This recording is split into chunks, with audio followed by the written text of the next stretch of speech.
Olá, meu amigo. Professor Hamilton, tudo bom, professor? Tudo bom? Como você vai, Walter? Tudo ótimo, graças a Deus. Cheguei agora em casa, mas estamos aí trabalhando até tarde também. Hoje foi mais tranquilo. Como que foi, doutor? Foi tranquilo. Aqui sempre é tranquilo. Ah, Eu é? faço ser tranquilo, é melhor. Isso é verdade, a gente tem que fazer. Professor, Fala, meu querido. e eu estou muito feliz aqui porque nós vamos fazer essa live, Que bom. porque eu estava percebendo que várias pessoas ficaram interessadas no assunto, sabe? Verdade É. é que eu vou aproveitar para tirar várias dúvidas que eu tenho aí, sabe? Junto da exposição aí do conteúdo, eu vou aproveitar para tirar dúvidas pessoais. Mas Olha, vai ser incrível aí isso daí, sabe? Muito legal. que bom. E logo vamos estar presentes pessoalmente já já, né? Domingo Sim, à noite a gente já se encontra. é verdade. Temos aí o seminário iniciando semana que Semana vem. que vem. É Vai isso ser, aí. né? É, você acha que aí a gente já Vale, meu. pode, já vamos começar no assunto, professor? Vamos embora. Vamos Então, embora. maravilha. Estamos aqui para isso, não é? Maravilha, então. Eu agradeço bastante o teu convite. Sempre é muito prazeroso para eu falar sobre esse assunto, pois é falar sobre a minha existência praticamente. Então, é muito bom. Obrigado pelo convite e espero que a gente seja feliz nas nossas reflexões de hoje e que elas possam contribuir com as pessoas que estão nos ouvindo e vão nos ouvir posteriormente. Porque isso fica para a eternidade agora. Jogou Ótimo. na nuvem e vai embora. Professor Hamilton, eu Fala. uma das coisas assim mais curiosas que a gente fica sem capulga atrás da orelha, pelo menos eu fiquei quando eu escutei o termo biocibernética. Assim, a gente escuta o termo biocibernética, vou te falar que a verdade é que eu penso, né? A gente vai pensar em alguma coisa, sei lá, biônica, computador, a gente associa esse nome com cibernética, né? A gente associa com computação. Eu acho, pelo menos, que a gente faz essa associação. E o senhor saberia me dizer por que utiliza-se esse nome, biocibernética, e depois ainda bucal? É, não, isso é fácil responder. Cibernética é uma ciência de relação, de ação de relação. Então, a palavra cibernética vem do grego, significa kybernetes, com K, kybernetes, que significa piloto, significa timão. Sabe o timão do Corinthians? Timão. E, e bio é vida. Então, bucal seria mais ou menos como pilotar a nossa vida através de um referencial bucal. Por isso que se batizou por esse nome. Nossa, interessante isso daí. É, Mas e, a cibernética foi muito utilizada. Eu não sei o nome, vou ficar devendo, não sei. Eu lembrava, agora não lembro mais. Foi uma pessoa que usou o sistema cibernético pela primeira vez, é o cara que desenvolveu o ar-condicionado, que é um sistema de regulação de homeostase. O ar-condicionado é um sistema de homeostase. E a pessoa que desenvolveu batizou o nome de cibernética também. Então, eu não sei dizer o nome da pessoa, mas o Mário batizou, deu esse nome pela origem da palavra cibernética, que significa piloto. E tem essa origem que eu te falei. legal. O professor Hamilton, Não. talvez seja uma pergunta com uma resposta imensa, mas como é que a biocibernética, como é que quando chega um paciente no seu consultório, uma pessoa nova, e você vai explicar assim, talvez de forma mais rápida, como que a biocibernética pode ajudar o indivíduo a ficar saudável? O indivíduo que está doente a ficar saudável? Bom, primeiro que eu dei o significado da palavra cibernética, né? A biocibernética, ela é bem mais ampla do que esse significado. Então, assim, primeiro, para a gente poder explicar isso, a gente tem que desmistificar algumas coisas. A biocibernética não é uma especialidade odontológica, não é? Ela é um conceito do ser humano que tem a boca como uma referência importante desse desenvolvimento humano, não é? Então, assim, a boca, acho que a primeira coisa que as pessoas precisam saber é o que significa a boca nessa relação mais ampla postural humana, né? E a boca como referencial dessa individualidade, né? A boca ela é montada ao longo do nosso desenvolvimento, do nosso crescimento, do nosso amadurecimento físico, emocional e mental. O número de dentes que nós temos, eu e você, todos os seres humanos, é o mesmo, é 32 dentes. Na verdade são 33 dentes, que tem um 33º dente que não é na boca, é na coluna, né, o axis, que é o dentoide, chama-se dentoide anatomicamente, que é um ossinho que sai entre a segunda e a terceira vértebra cervical, aonde a cabeça se posiciona. Ele é como se fosse um cristal de uma antena que ao vibrar transmite para o sistema nervoso central aquilo que está acontecendo no nosso corpo todo e fundamentalmente na nossa boca. A boca, como te falei, ela tem 32 dentes e o ser humano, todos nós temos esse número de dentes. E eles vão nascendo ao longo do meu amadurecimento e meu crescimento.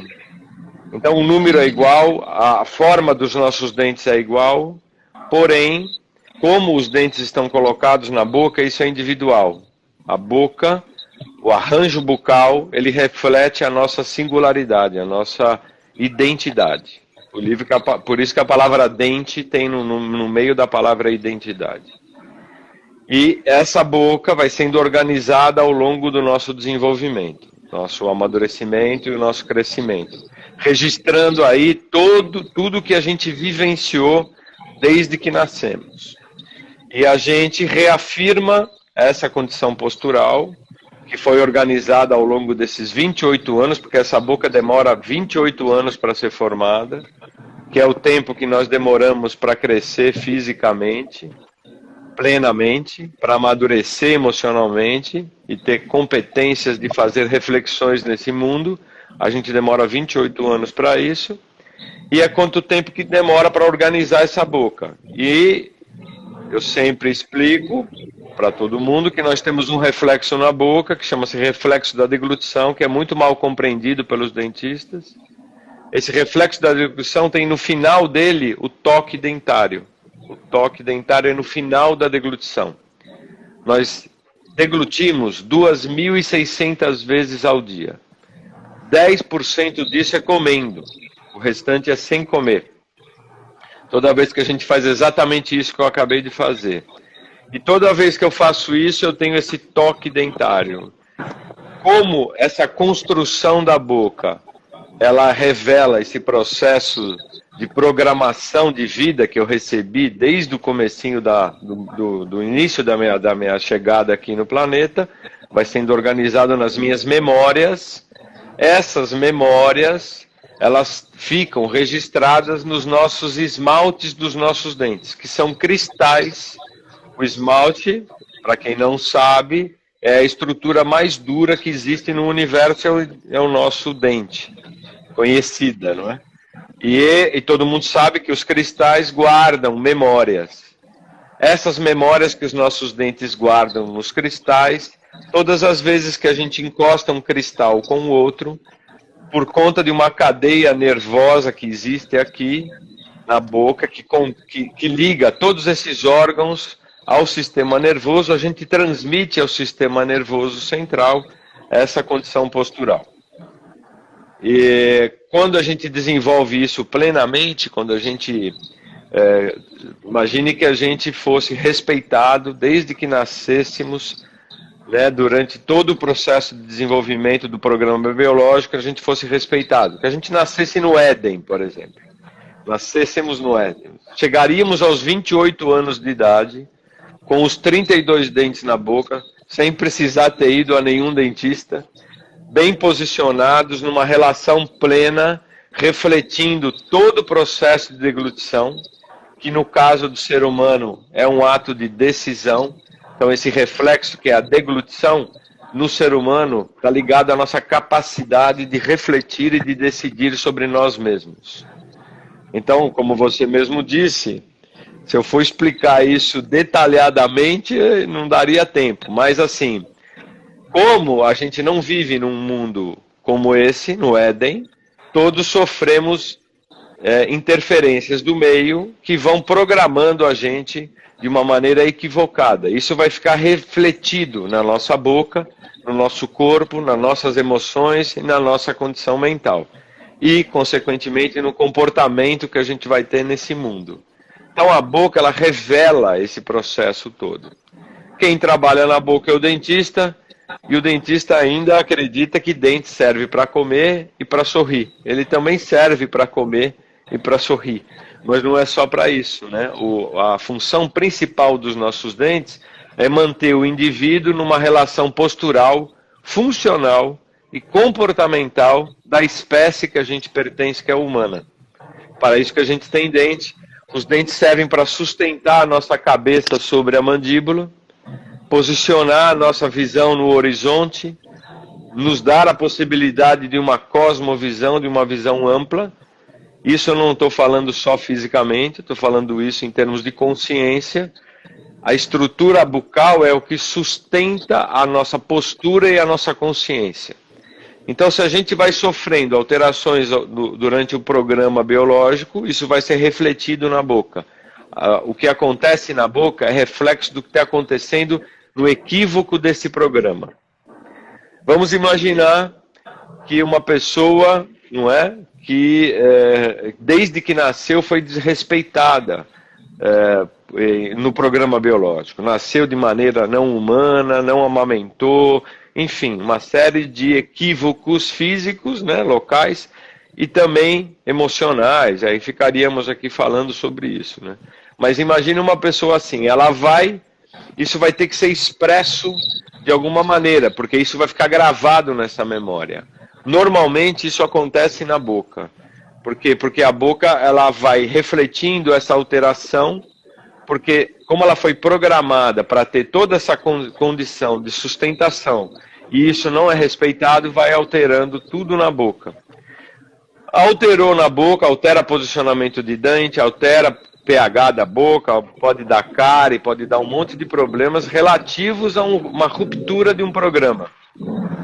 Resgatar isso, né, resgatar essa condição é a tarefa do dentista. No caso, a biocibernética, ela tem esse olhar de resgatar isso, mas não é só resgatar isso mecanicamente. É resgatar isso dentro de uma possibilidade humana. Por quê? Porque como nós somos programados ao longo da vida e reafirmamos isso todas as vezes que encostamos um dente no outro, nós adquirimos hábitos posturais e comportamentais que, se eu não mudar isso na minha vida, eu não consigo uma mudança postural. Então, a biocibernética entra nesse meio aí. Então, existem formas técnicas de a gente fazer intervenções bucais para resgatar essa dimensão, esse espaço interno de boca, posicionando essa língua numa condição espacial adequada, dando espaço para que ela possa fazer todo o trabalho funcional dela. Só que isso só não determina que vai ocorrer uma mudança. Por quê? Porque se a pessoa incorporou isso na postura de vida dela, por isso que no trabalho ortodôntico existem muitas recidivas. Então você vai no ortodontista, os dentes estão fora de posição, você coloca um aparelho e restabelece a relação bucal, dentária pelo menos, né? E se você não colocar depois disso uma contenção, algo que contenha a pessoa naquela posição, aquilo volta talvez não a posição inicial, mas ele perde, que a gente chama isso de recidiva. Isso se deve pelo fato de que não ocorreu mudanças significativas na postura comportamental daquela pessoa, não ocorreu mudanças significativas na condição de decisão dela.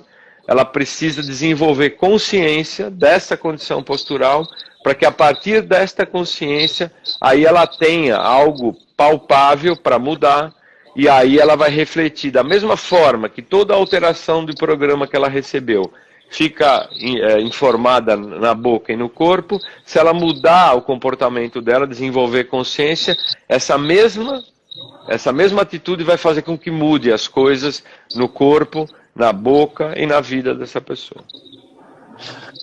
Professor, isso é muito interessante e eu tenho assim uma dúvida muito doida assim. Por exemplo, então, se vamos pegar o ser humano, ele vai nascer ali, ele é uma criança, ele é um bebê, e ele então é desrespeitado.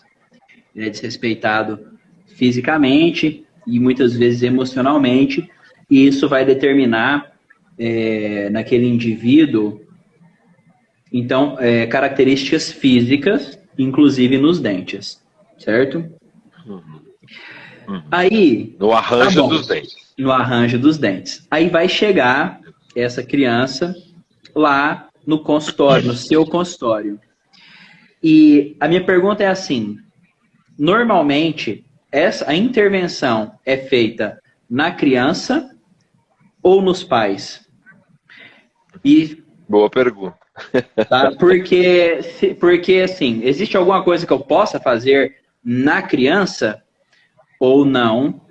O trabalho realmente vai ser voltado aos pais? E sei lá, isso aí é uma coisa assim que às vezes pode ficar difícil, porque a nossa intenção muitas vezes é querer intervir ali na criança mecanicamente.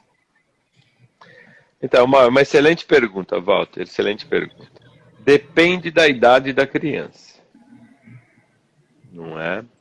A criança, até os 4 anos mais ou menos, ela nem tem sustentação de cabeça ainda, né? Ela está terminando de organizar a dentição de leite na boca, né? Ela é neurosensorial, essa criança é uma criança que tem uma captação de coisas. Nós vivemos isso um dia e nem lembramos, olha que loucura, que é o nosso inconsciente, não é? Então, nessa etapa da vida, se a gente puder evitar, o máximo que a gente puder evitar, intervir na criança, melhor.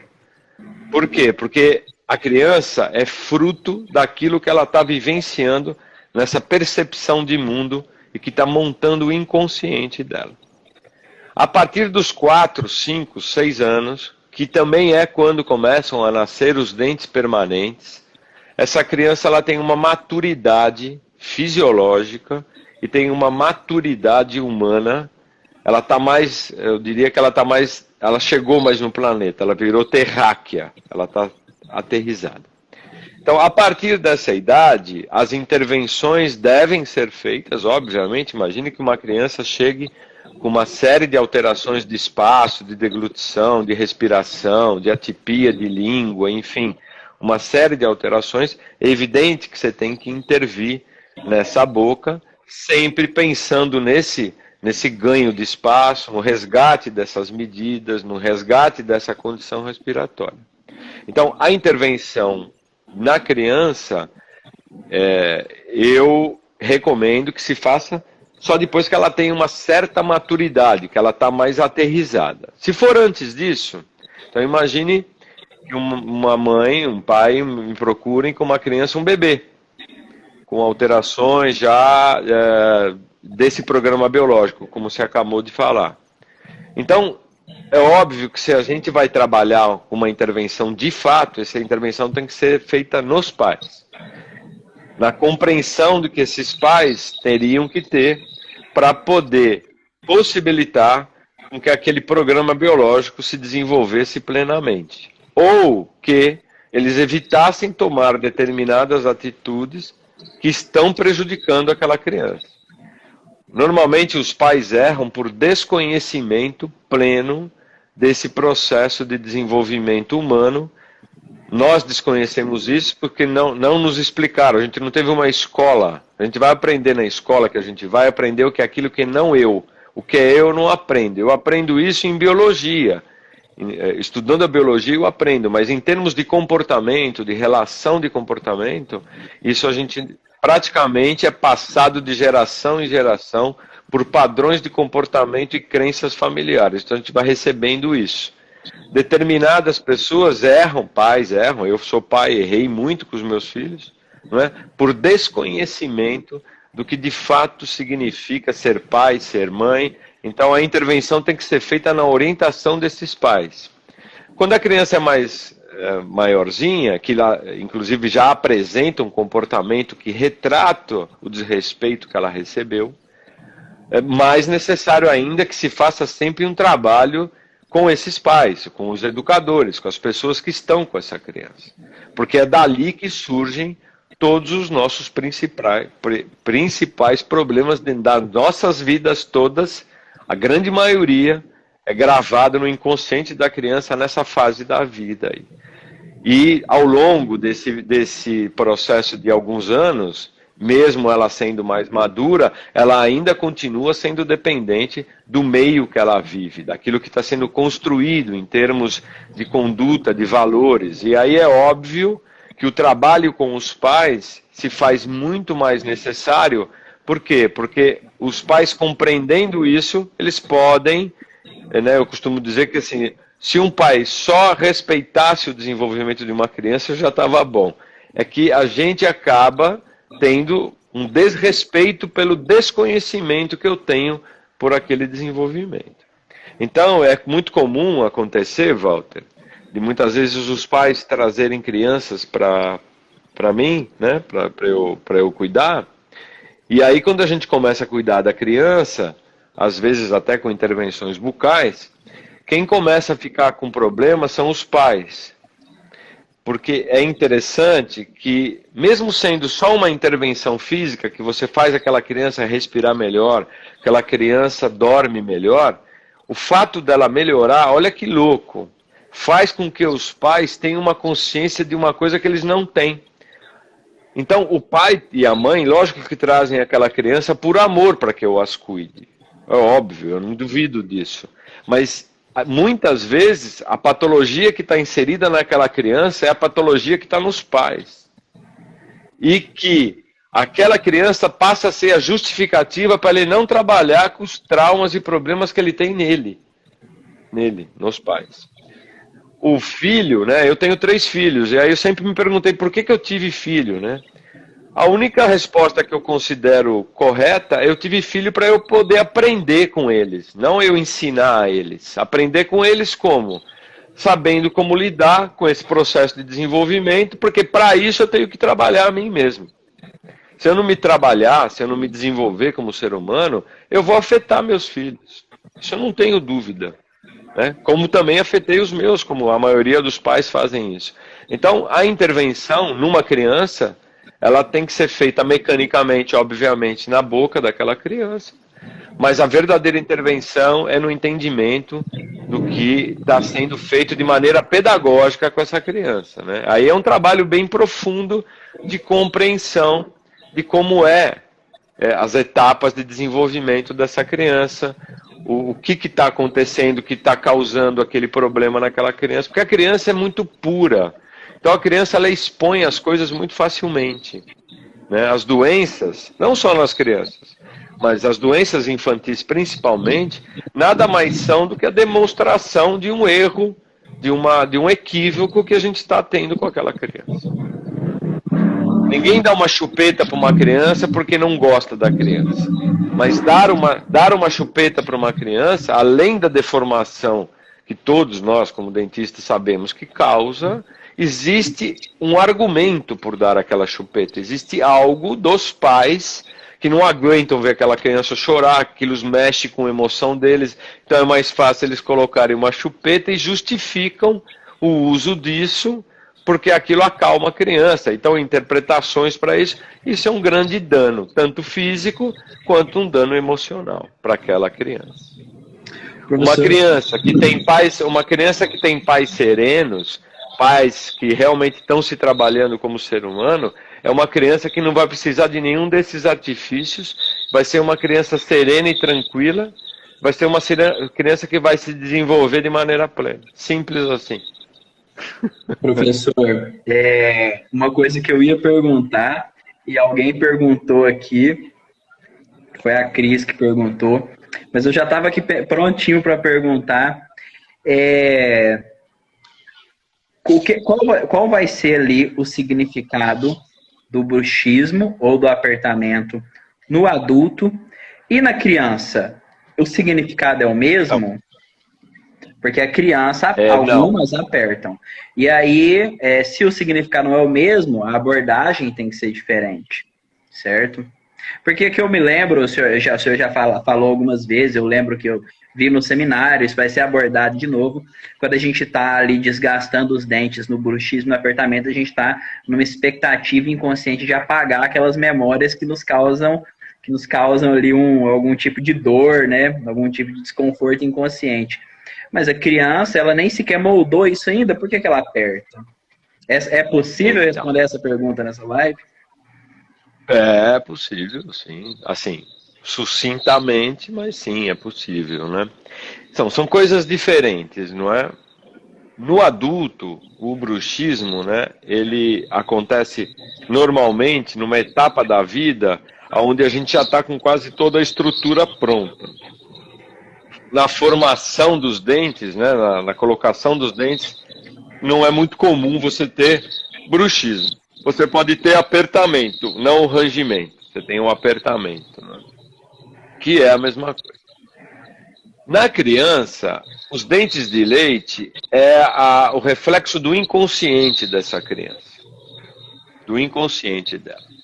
Então, a criança, até um certo ponto, ela tem um certo rangimento, algum tipo de desgaste, que você percebe que acontece nas pontas de cúspide dos caninos, começa a ter um desgaste na dentição de leite, mas aquela criança, ela está com o programa biológico respeitado, isso é fisiológico.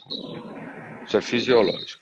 O que mais preocupa numa criança, isso que eu digo criança com dentes de leite, não é o rangimentozinho que ela faz, porque isso é uma mudança de fase. Ela tem que fazer aquilo porque ela tem que sair do inconsciente para entrar no consciente. Passa a ser perigoso esse bruxismo quando ele acontece a partir dos 6 anos, quando começam a nascer os dentes permanentes. Mas o que mais preocupa numa criança não é esse rangimento, e sim cárie. Cárie em criança é preocupante. E no adulto já é o contrário, que também isso não dá para te explicar numa live. Teria que demorar um pouquinho. Porque uma cárie numa criança, toda cárie é a demonstração de um nível de tensão muito grande. Seja ele no adulto, seja ele na criança, certo? Só que quando esse nível de tensão na criança sai na boca, nos dentes, é porque existe uma pressão sobre essa criança muito grande. Então é mais preocupante isso do que o bruxismo. No adulto, também a mesma coisa, mas as cáries no adulto são válvulas de escape de uma tensão que todos nós, nem eu, nem você, eu não conheço ninguém, acho que você também não conhece, que nasceu no Éden. A gente vai viver sobre tensão, meu querido. Não vai ter jeito. E a gente vai sofrer esse... E aí, muitas vezes, estourar isso na boca, sair na boca em forma de cárie, em forma de alterações na estrutura dentária, às vezes é até melhor. Por isso que são maneiras inversas de entender o mesmo fato. Os dois são excreções, são válvulas de escape, mas na criança, quando isso acontece numa criança, em dente de leite, o nível que essa criança está vivendo de tensão é muito alto. Assim como também crianças que têm alteração de espaço para a língua muito jovem, né? Crianças que têm aquela respiração bucal, são crianças que estão sofrendo uma pressão enorme do sistema. Isso não tem como esconder, é isso que acontece, entendeu? Quando o senhor diz que a criança está sofrendo uma pressão enorme do sistema, é porque ela está com demandas sociais que não correspondem ao que um humano deveria precisar. É isso. Deveria não ser só submetido. isso. Por exemplo, isso também. Por exemplo, assim. Isso também. Também. Isso também. Uma criança que não é. Imagina que você pega uma pedrinha de sal, um grãozinho de sal, e coloca na sua boca. Agora, só se você tiver um aguçamento de paladar muito grande para você saber isso aqui é sal. É porque é um grãozinho de nada, assim. Certo? Se você pegar esse mesmo grãozinho e colocar na boca de um bebê, aquilo é muito intenso. Muito intenso. Então, tudo na criança é muito intenso. Então, se você expõe a criança a uma intensidade que ela não está acostumada, isso tanto física, social, como você colocou, de fato, como emocional também, né? Que também é a mesma proporção, você está expondo aquela criança a um estresse absurdo. Por isso que as crianças não dormem, por isso que não comem, por isso que não amam, porque elas não têm tranquilidade. Você imagina que você sai de uma caverna onde você é alimentado e oxigenado pelo cordão umbilical. Ou seja, todas as suas necessidades você é saciado por ali. Protegido da luz, protegido do som, protegido de tudo. Da temperatura, de tudo. Aí de repente você sai. Aí pegam a criança, saem da maternidade. Aí, bom, se a gente for ficar falando aqui, o que se faz com uma criança a partir do que ela nasceu, rapaz, tá? Isso é um dano absurdo. Mas eu considero o dano emocional muito maior. Eu vou dar um exemplo polêmico para você aqui. Polêmico porque tem gente que pode não gostar do que eu vou falar. Mas tudo bem, tenho direito, né? Uma pergunta, uma reflexão. Todos nós sabemos que amamentar uma criança no peito, no seio materno, é muito mais adequado. Aliás, é natural, é isso que se espera de uma mãe amamentar uma criança no seio dela, certo? Então não dá para comparar seio materno com mamadeira. Não tem como comparar. O seio materno tem tudo o que a criança precisa, a mamadeira não tem. Muito bem. Nesse ponto todo mundo converge, né? Agora, aí eu vou acrescentar um dado. Imagina uma mãe que está dando o seio para aquela criança e tem 750 outras crianças para ela cuidar. Ela não tem dinheiro para comer. Ela está com raiva da vida. Ela está com raiva daquela criança. Só que ela está dando de mamar. Aí você tem uma outra mãe que, por infinitos outros problemas, ou que pegou uma criança, não é nem filha dela, e ela tá uma mamadeira, mas a mamadeira ela vai dar com muito amor, com muito carinho. Essa mãe que está segurando a mamadeira é uma pessoa serena, uma pessoa humana. O que faz mais mal? Olha, possivelmente essa carga negativa da mãe que está dando no peito deve fazer mais mal. Especialmente porque a criança está no contato físico direto com essa carga. Ela está recebendo, através do leite da mãe, aquilo que a mãe está sentindo, Walter. Aquilo que a mãe está sentindo. Pois é. Antes não recebesse é muito isso, mais né? complexo. Tudo isso é muito complexo. Mas na minha experiência, né, eu acho que quando você tem pais e mães que se trabalham como seres humanos, que se preparam de fato para ter uma criança, aí sim, aí você consegue acolher aquela criança e aquela criança vai dar uma resposta natural para você, que é o natural de um ser humano. Um ser humano amado, um ser humano respeitado, é um ser humano tranquilo, é um ser humano em paz. Não é? Agora, o que a gente assiste não é isso. O que a gente assiste são sobrecargas sociais, sistêmicas, sobre os pais, não é? e que acarretam. Então, hoje as pessoas têm filho e não sabem nem por que estão tendo filho, e não sabem o nível de responsabilidade que elas têm. Eu não sabia disso quando eu tive os meus filhos, né? E a gente vai perpetuando erros sem a gente parar para refletir um pouquinho e falar, pera, se eu vou tomar essa decisão de ter um filho, eu tenho que saber o que significa isso profundamente.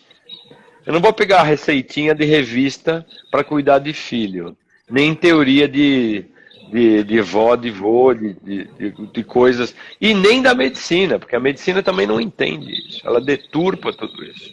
Não é? Tanto é que ainda se faz cesariana sem necessidade, ainda se recomenda uma série de atitudes com essa criança desrespeitando, né? O próprio ambiente hospitalar é assim. Tudo é assim, é um desrespeito. Então essa criança, nós todos somos vítimas desse processo. Não vai? Agora, se a gente tiver pais equilibrados, pais que têm um trabalho sobre si mesmo, profundo, aí você vai refletir na atitude do seu filho. Uhum. Fazer pré-natal não é ensinar a trocar fralda e dar banho em criança. Tem que ensinar a ser humano, né? Pois Olha só. Como é que faz isso? Não tem escola para isso, né? Nossa, em 9 meses, então, é um desafio, né? Olha só, vendo aqui alguns comentários aqui do pessoal, que a Raquel falou assim, que não tem paciência quando os filhos choram, né? Bom, isso aí é uma demanda social que essa cobrança existiu em cima de você, viu, Raquel? Você tem que trazer a consciência para você não replicar, entendeu?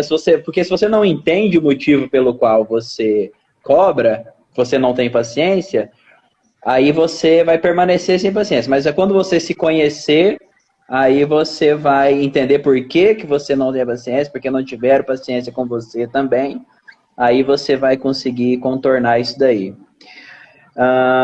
Bom, aqui o Adriano falou em uma consulta que ele é doido e não tem cura. Eu falei mesmo, o Adriano é doido e não tem cura, tá? Felizmente, o Adriano vai estar com a gente no seminário de biocibernética de Brasília. Ele é um amigo e paciente meu, viu? E aí eu acho que lá, quem sabe, você tem uma solução. Aí ele vai encontrar outros doidos lá, aí vai ficar tudo certo, vai ficar enturmado, entendeu? Olha, o que é interessante?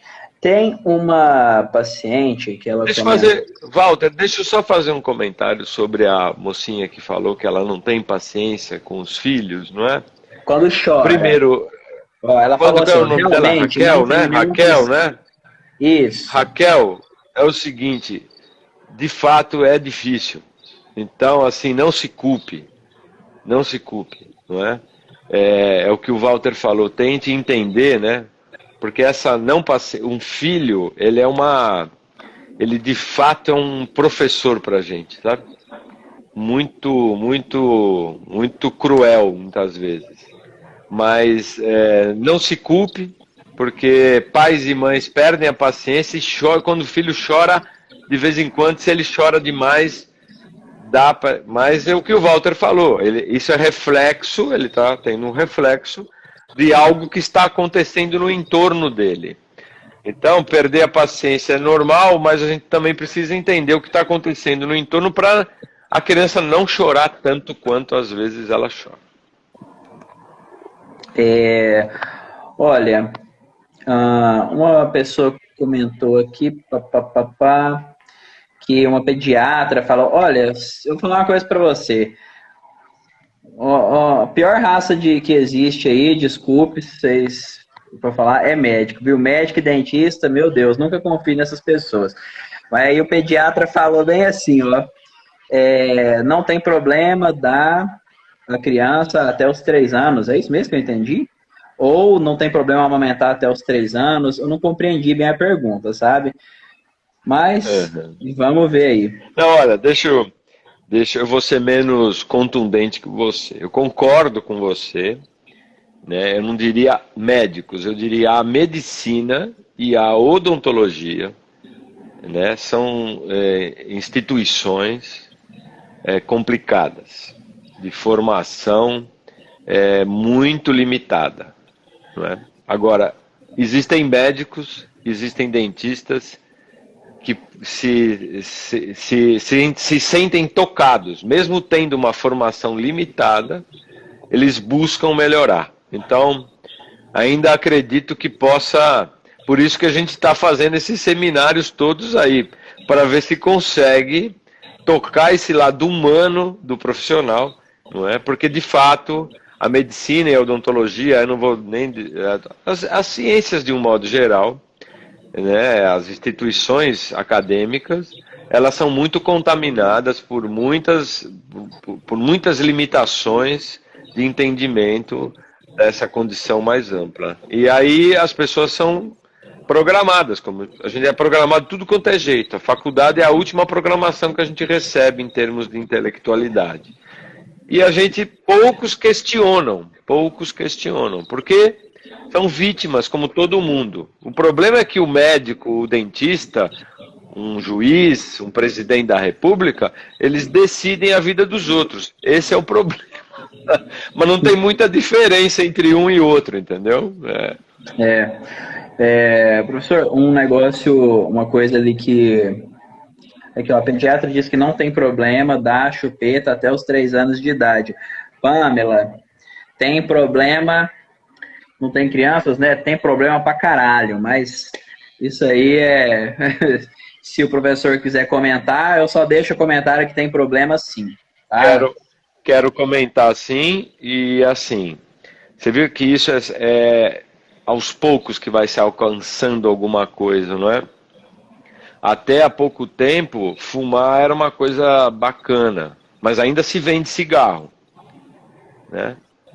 Só que quando era bacana, tinha propaganda na televisão, com avião, mostrando carros e tal, cigarro, né? Hoje vende o cigarro, mas ele vem com uma mensagem lá. O Ministério da Saúde adverte, isso aqui vai te trazer problema, certo? A chupeta já tem isso. Chupeta, legalmente, a legislação já tem ali. O Ministério da Saúde adverte, isso aqui traz prejuízos para a criança. E mesmo assim, existem pediatras, pessoas que orientam a colocação da chupeta. Para mim, são pessoas ignorantes, desatualizadas, não é? Fazem isso porque, obviamente, uma criança que não põe a chupeta e é uma criança desrespeitada, é uma criança que vai chorar, uma criança que não vai dormir, uma criança que vai dar trabalho, e para o pediatra dá muito trabalho. Então põe a chupeta e vai falar que não tem problema. Tem graves problemas, graves. A chupeta é instrumento do demônio. Eu diria que a chupeta é um instrumento criado pelo demônio, né? Porque ela de fato acalma a criança. Por que ela acalma a criança? Ela dopa aquela criança. É a mesma coisa que você dá um diazepam, você dá uma chupeta para uma criança. Vai alterar todo o ciclo fisiológico dela, neurológico. Altera a deglutição, altera a respiração, altera tudo. Acalma. A criança realmente acalma, porque está sendo dopada. Depois não vai reclamar lá na frente que ela vai precisar de outras drogas para continuar se dopando na vida, para aguentar a vida. Porque é isso que vai acontecer se mantiver desse jeito. Então, chupeta é instrumento do demônio. Tá. E a criança que faz ali o chupa o dedo? Então, o dedo é diferente. Não é bom, até porque se ele for na intensidade que é uma chupeta, porque crianças que chupam chupeta ficam com a chupeta basicamente o dia inteiro com a chupeta, dormem a noite inteira com a chupeta. O dedo nem sempre é assim. Por quê? Porque essa sensoriação que a criança faz, de botar os dedos na boca, é normal. Quando ela passa a ter a necessidade de colocar o dedo aqui, o que ela está criando? Ela está criando um espaço. Então, onde a gente tem que atuar? Não dá para passar pimenta no dedo da criança. Uma criança que tem, por ela mesma, a necessidade de colocar o dedo aqui para chupar, é uma criança que está sendo pressionada, o meio externo dela está pressionando ela, e ela põe o dedo aqui para poder respirar um pouco melhor. Ou para poder se anestesiar desse mundo que está caindo sobre ela. A criança põe o dedo na boca. Esse negócio, mas desde a barriga, põe mesmo. Você vê na barriga, você vê a criança com o dedo na boca. Por quê? Porque esse dedo na boca é uma incipiência daquilo que vai ser os nossos dentes. Né? A criança demora 1 ano, né, para ter os 2 dentes de cima, os 2 dentinhos de baixo e eles se tocarem. Quando eles se tocam, isso aqui dá um apoio, como é o meu dedo, e dá uma referência para a língua, para dar o início de um processo de deglutição. É aí que começa tudo. Então, essa colocação do dedo na boca, de forma assim involuntária e não o tempo inteiro, é normal, é natural a criança botar a mão na boca, é natural ela fazer. Aliás, ela vai colocar a mão, ela vai colocar o que ela vê no chão, ela vai colocar tudo na boca, porque é através dessa sensoriação que ela está aprendendo o mundo, ela aprende por aqui, não é? Então, se estiver chupando o dedo com intensidade, muita intensidade, com muita frequência, existe, com certeza, algum tipo de pressão em torno dessa criança, e aí é aquilo tudo que a gente já conversou, uma coisa muito mais ampla, que está causando essa necessidade dessa criança se desligar um pouco, ganhar um pouquinho de respiração para ela poder suportar o que está acontecendo. Professor, uma coisa que eu queria perguntar também é sobre distúrbios de ATM. O que ali estaria representado dentro dos distúrbios de ATM ali, o significado dentro da biocibernética e o que tem que ser abordado em volta disso? É difícil também a gente responder essa pergunta num tempo curto, não é? Mas a ATM, articulação temporomandibular, não é? É uma articulação que relaciona a mandíbula com o osso temporal. Essa articulação é que sustenta a cabeça sobre a mandíbula. Não é? Um erro que a gente tem de interpretação postural é que a gente acha que é a mandíbula que está para trás ou para frente, ou para um lado ou para outro. Esse osso é um osso solto, é um osso móvel. Então esse osso ele nunca está errado. O que está errado é a cabeça presa na coluna, todo o teu corpo que se apoia sobre a mandíbula. E quem regula isso é aqui a posição dos dentes, e isso é refletido na minha articulação. Então, a articulação temporomandibular é a articulação que relaciona o tempo com a vida, por isso que ela chama temporo. Com a vida, que vida? A expressão da nossa individualidade, que é a mandíbula. Por isso que se chama mandíbula. Né? A bula do remédio é da mandíbula. Então essa articulação, ela é uma articulação sinestésica, é uma das articulações mais importantes que nós temos no corpo, e ela, um dos músculos que faz essa articulação trabalhar, chama-se masséter. Masséter, que é esse músculo lateral que a gente tem aqui. E esse músculo masséter, ele chama masséter porque chama massa etérica. Todos os movimentos emocionais, mentais e físicos que a gente faz é registrado nesse músculo masséter. E isso transfere para a maneira que a gente abre e fecha a boca ou como a articulação trabalha. Então a articulação temporomandibular é uma articulação que sustenta essa posição postural humana. Por isso que é muito comum, as pessoas têm muita alteração na articulação, porque a articulação é a articulação que mais sofre nessa alteração postural que a gente vai tendo. Entendi. Professor... Mas isso eu ficaria, a gente ficaria muito tempo explicando. Tem muito mais coisas para falar sobre a articulação temporomandibular. Não é? Mas ela é uma articulação extremamente importante. Alguém comentou ali, bruxismo em bebês com menos de 1 ano. Menos de 1 ano não tem os dentes ainda em cima e embaixo para encostar. Então não range dente, não aperta. Então, é que as mães confundem assim, o barulho que a criança faz num dente raspando no outro. Realmente, a criança vai fazer isso aí, ela vai fazer barulho, e as mamães acham que isso é bruxismo. Isso não é bruxismo. A criança está montando a condição postural dela. Então, o bruxismo, que é o rangimento severo de desgaste dentário, isso não é muito comum em criança.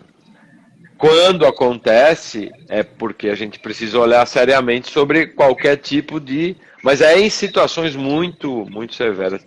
Eu nunca encontrei um bruxismo severo numa criança. Não, mas o lance aí também que ficou comentado é do próprio 1 ano. Antes de 1 ano não vai ter, tá?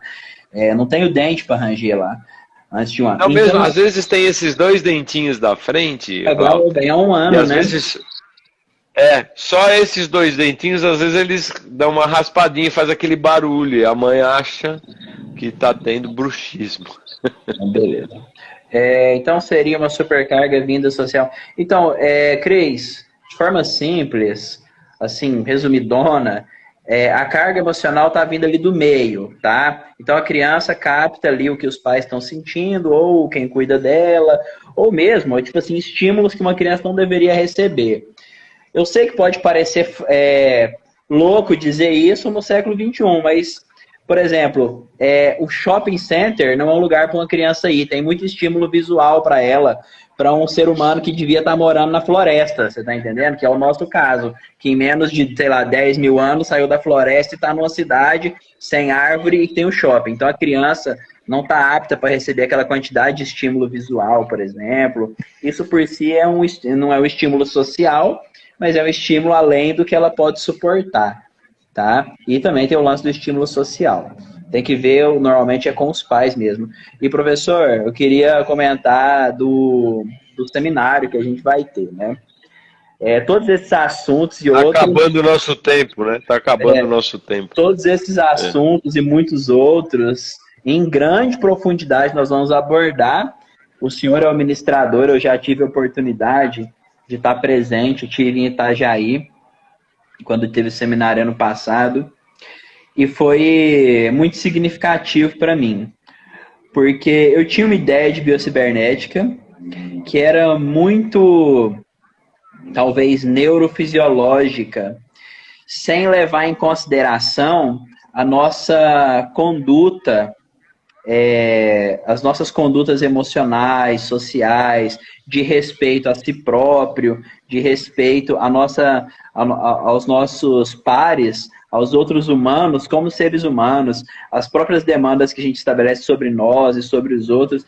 Então isso foi muito revelador para mim, e isso mudou significativamente a forma com que eu lido com os meus pacientes hoje. Então eu chego, realmente aquela ânsia por uma solução fisiológica, ela por buscar um motivo fisiológico, ele já reduziu, e hoje eu procuro, o que acrescentou em mim significativamente é que eu pego o meu paciente, hoje eu olho para ele com muito amor, como um ser humano que precisa, assim como eu preciso, que precisa aprender sobre ser humano. A gente não pensa sobre isso. E aí eu quero trazer para mim, eu quero trazer para o meu paciente assim, cara, moço, moça, a gente, você, a gente precisa ser humano e entender o que é ser isso. É respeitar a nossa natureza, respeitar coisas que eu e você estamos desrespeitando aqui na nossa vida desde o dia que a gente nasceu. Nós precisamos aprender a respeitar agora. E, nossa, isso mudou demais a minha abordagem com os meus pacientes. Há quem não está procurando isso, e eu não me importo, eu falo assim, olha, se não é isso que você está procurando, tudo bem, mas porque aqui nós vamos resgatar a condição humana. Nós vamos trazer um olhar de compreensão e de amor sobre você mesmo e sobre mim também. Então, é muito legal. A biocibernética mudou completamente a minha abordagem pessoal e a minha abordagem dentro do consultório, sabe? E eu percebi, e assim, na verdade tá mudando, porque eu penso assim que não fiz quase nada, na verdade, de biocibernética, mas essas próprias percepções, bem pequenas, já fazem uma mudança muito grande, sabe? Então, trazer a consciência, meu Deus, trazer a consciência, uma coisa que a gente não racionaliza, não pensa, só vai vivendo dia após dia, isso faz com que... olha, eu tenho caso lá de pacientes do consultório desses últimos tempos, desde o seminário de Itajaí, tem menos de 6 meses, sei lá, deve ter uns 6, 7 meses, que alguns sintomas físicos que a pessoa tinha desapareceram só por trazer a consciência. Sabe, que não demandou nem tratamento, nem falar assim, vamos intervir aqui. Não, a gente traz a consciência e a pessoa melhorou. Aqueles que a gente traz consciência e ainda não melhorou, não tem problema, vamos intervir, que isso vai mudar. Mas é muito legal. E é muito interessante que a gente vai ter oportunidade de ver tudo isso muito profundamente no seminário de Brasília agora, que vai ser agora semana que vem, no dia 2. Eu quero dizer, professor, que o conteúdo do seminário é denso, viu? É muita coisa. A gente sai de lá com a mente explodida. Olha, eu fiquei com vontade de ficar sem atender. Assim, ainda bem que eu saí do seminário de Itajaí e fui tirar férias, professor. Eu saí de lá e eu lembro que você foi viajar, né? Com a tua esposa. Porque seria impossível para mim ter voltado para o meu consultório.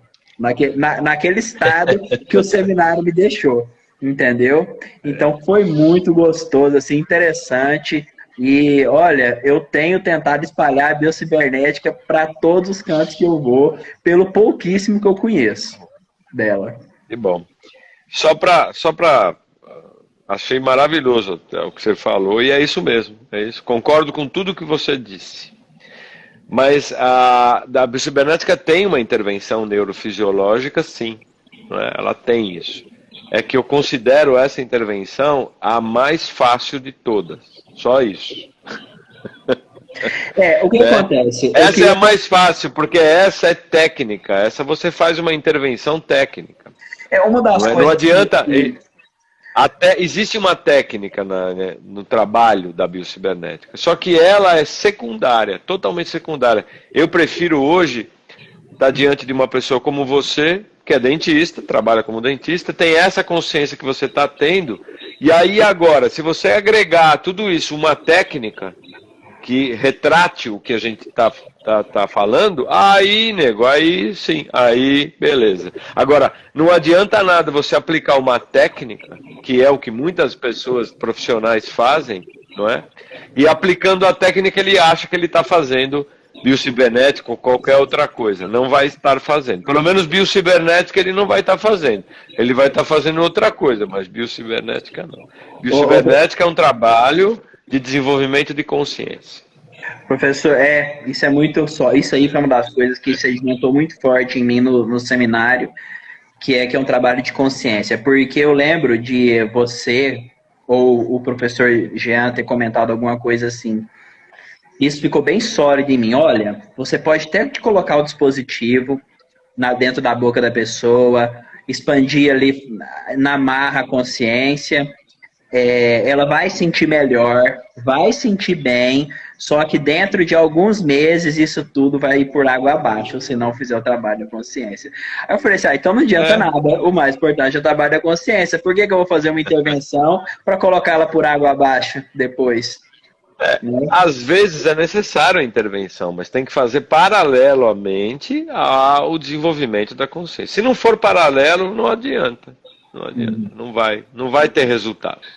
Não, vai maravilha. ter um resultado limitado. Muito legal. Tá certo, meu querido? Então, professor, obrigado, tá? Verdade é que assim, a gente poderia falar coisas aqui muito mais, sabe? Tem umas horas falando, né? Tem umas perguntas aqui que a gente... As pessoas podem me escrever se quiserem, eu respondo.